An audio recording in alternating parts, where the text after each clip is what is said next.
আহা, অনেক ছেলের বরবাদির কারণ সমবয়সী, মানে সমবয়সী বন্ধু ওই তারে শেষ করে দিচ্ছে। পৃথিবীর যেই কোনো নেশাখোর ছেলেকে আপনি খবর নিবেন, সে একাকী নেশা শুরু করে না, অসৎ বন্ধু তার এই মদ জুয়ার আড্ডার মধ্যে নিয়ে গেছে। কোন না কোনো বন্ধু জুয়ারি নিজে নিজে শুরু করে না, কেউ নিয়ে গেছে। নারীর ফান্দে কোন না কোনো বন্ধু প্রলোভন দিয়া তারে ফেলাই গেছে। একাকী করে না, কেউ না কেউ সঙ্গী হয়, কেউ না কেউ তাকে টেনে নিয়ে যায়, টেনে নিয়ে যায়। এই জন্য আল্লাহ তাআলা বলছেন, কোনোভাবেই বান্দা শয়তানের পথ অনুসরণ করো না।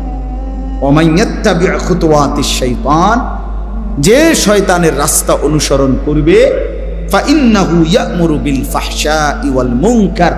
মনে রাখবা, আল্লাহ বলছে মনে রাখবা বান্দা, শয়তান প্রত্যেক মানুষকে প্রথমেই অশ্লীলতা, বেহায়াপনা এবং এরপরেই যাবতীয় গুনাহের দিকেই আদেশ করবে।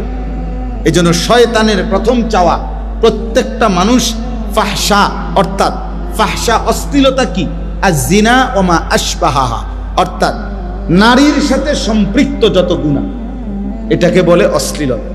এক কথা, জিনা এবং তার সাথে প্রাসঙ্গিক যা সব, এই নাচ গান, নারী ছবি দেখা, উলঙ্গ দৃশ্য দেখা, অবৈধ সম্পর্ক করা, গান বাদ্য ঢোল তবলা, হ্যাঁ, যেইখানেই নারীকে কেন্দ্র করে যত গুনাহ, মহিলাকে কেন্দ্র করে, মেয়েকে কেন্দ্র করে যত গুনাহ, আল্লাহ বলেন শয়তানের প্রথম চাওয়া সে প্রত্যেকটা মানুষকে দিয়ে প্রথম এই কাজটাই করাইতেছে, এই কাজটাই করাইতেছে। হ্যাঁ, এই পৃথিবীতে, এই জমিনে প্রথম গুনাহ যা শয়তান কাবিলকে দিয়ে করাইছিল, কাকে কেন্দ্র করে? ওই যে হাবিল কাবিলের ঘটনা কি কি কেন্দ্র করে? তাহলে এই পৃথিবীর প্রথম খুন কি কেন্দ্র করে? কেন কাবিল হাবিল রে মারল? নারীকে কেন্দ্র করে। হ্যাঁ, এই পৃথিবীর প্রথম মার্ডার, প্রথম খুন নারীকে কেন্দ্র। এই পৃথিবীর জমিনের প্রথম পাপ নারীকে কেন্দ্র, নারীকে কেন্দ্র। এই জন্য আল্লাহ নবী সাল্লাল্লাহু আলাইহি সাল্লাম বলছেন, ফাত্তাকুদ দুনিয়া ওয়াত্তাকুন নিসা, দুনিয়ার ধোঁকা থেকে বেঁচে থাকো, নারীর ধোঁকা থেকে বেঁচে থাকো। এটা নারীকে অপমান না, নারী যখন মা সে সম্মানী, নারী যখন স্ত্রী সে সম্মানী, নারী যখন কন্যা আমার সম্মানী, নারী যখন বোন আমার সম্মানী, হ্যাঁ, সে আমার ইজ্জতওয়ালা। কিন্তু নারী, যে নারী আমার দেখার অনুমতি নাই, সে আমার জন্য মুসিবত। তাকে দেখলে আমার মুসিবত, তাকে ছুঁইলে আমার মুসিবত, তাকে স্পর্শ করলে আমার আখিরাত বরবাদ, তাকে নিয়ে কল্পনা করলে আমার জিন্দেগি বরবাদ। এই জন্য আল্লাহ তাআলা বলেন, শয়তানের প্রথম আমন্ত্রণ, প্রথম চেষ্টা মানুষকে দিয়ে ফাইন্নাহু ইয়া'মুরু বিল ফাহশা, অশ্লীলতা করাতে চায়। এই জন্য এই কিশোর যুবক প্রথম যখন উঠতি বয়সটা শুরু হয়, যত উপযুক্ত নিয়ন্ত্রণ যদি তার উপরে কারো না থাকে, অভিভাবক যদি শক্ত হাতে তারে ধরে না রাখে, তারে যদি সামান্য যদি এই মোবাইল কিংবা নিজের মতো বন্ধুদের মতো চলার সুযোগ করে দেয়, পরে ফিরানো বড় কঠিন। আর সে হারিয়ে যায় শুধু এই নারীর রাজত্ব। এই বড় মোবাইল 12 বছরের ছেলেটার এত দরকার হয়ে গেল কেন? 14 বছরের এই ছেলের রাত দিন সে পৃথিবী ছেড়ে দিতে রাজি, কিন্তু মোবাইলটা ছাড়তে রাজি না। সে মা বাপরে প্রয়োজনে ত্যাগ করবে, কিন্তু মোবাইল ছাড়বে না। কেন? এত অল্প বয়সে তার এই মোবাইলটা তো দরকার হলো কেন? নারী।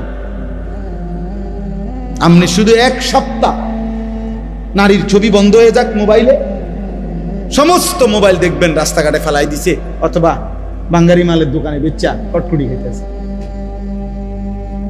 হ্যাঁ,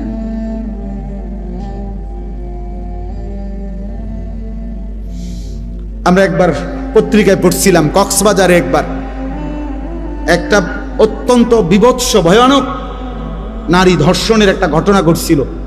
তখন এই প্রশাসনিকভাবে অল্প সময়ের জন্য নারী পুরুষকে আলাদাভাবে কক্সবাজারের এই ঘোরাফেরাটা নিষিদ্ধ করছিল আর কি, মানে একটা বিধি নিষেধ দিছিল।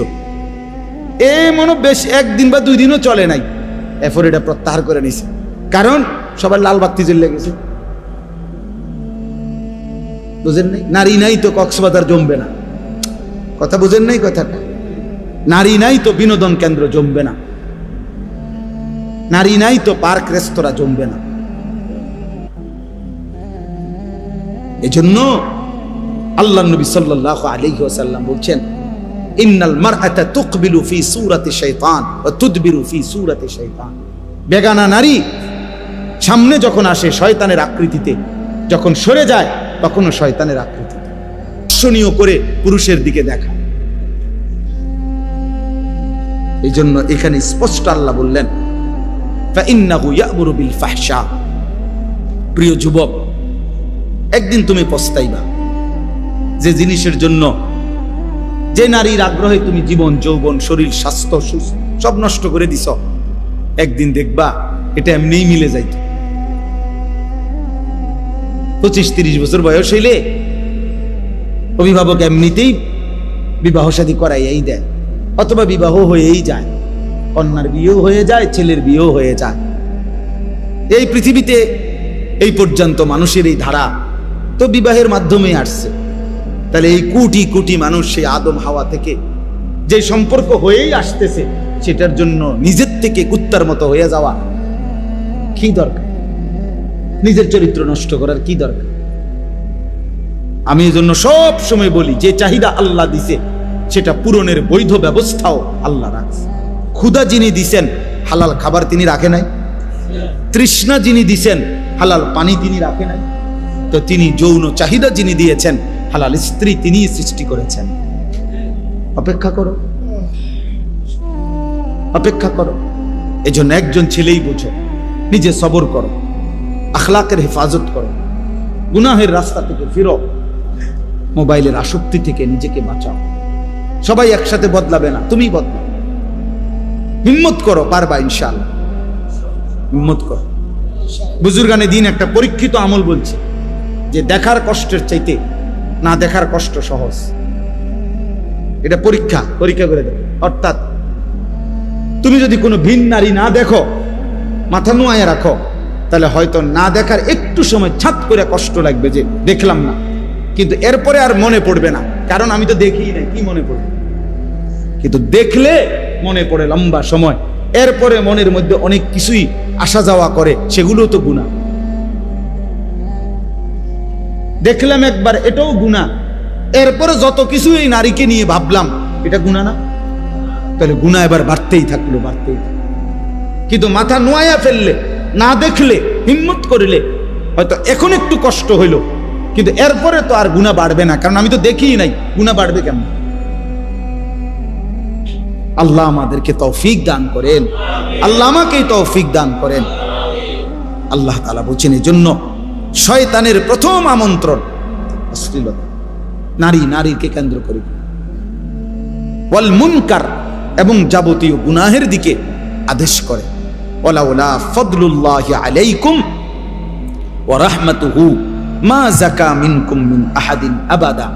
আল্লাহ তাআলা বলে, তাহলে বান্দা শুনো, আল্লাহর দয়া, আল্লাহর রহমত যদি কারো উপরে না হয়, কেউই নিজেই নিজেকে পবিত্র করতে পারবে না। কার দয়া লাগবে? কার রহমত লাগবে? তো তুমি আল্লাহর নাফরমানি করলে আল্লাহর রহমত কেমনে আসবে? তুমি আল্লাহকে একটা সেজদাও না দিলে আল্লাহর দয়া কিভাবে হবে? হ্যাঁ, কিভাবে হবে বলেন? বলে তো ভাত খাও, ভাত তো আমি আগেই কইছি, আমি বারবার এটা বলতেছি, কিন্তু দুনিয়া চলবে। দুনিয়া যেহেতু আল্লাহ তাআলা কাফের, মুশরিক, বেঈমান, ইহুদি, খ্রিস্টান, হিন্দু, বৌদ্ধ, নাস্তিক, মুরতাদ, মানে যে আল্লাহকেই স্বীকার করেন, আল্লাহ তারে খাওয়াই কিনা, তো আমারে খাওয়াইতে অসুবিধা, আমি তো আল্লাহরে স্বীকার করি। আমাদের যত ছেলে বা আমরা যে যাই গুনাহ করি, তো এত আল্লাহকে তো অস্বীকার করে না। বুঝেন নাই আমার কথাটা? তো ডাইরেক্ট আল্লাহকে অস্বীকার করে, দেয়ার ইজ নো গড, ঈশ্বর বলতে কিছু নাই। এরকম অসংখ্য লক্ষ লক্ষ নাস্তিক আছে, আল্লাহ তাদেরকে যেহেতু খাওয়াচ্ছে তো আমার খাওয়াইতে অসুবিধা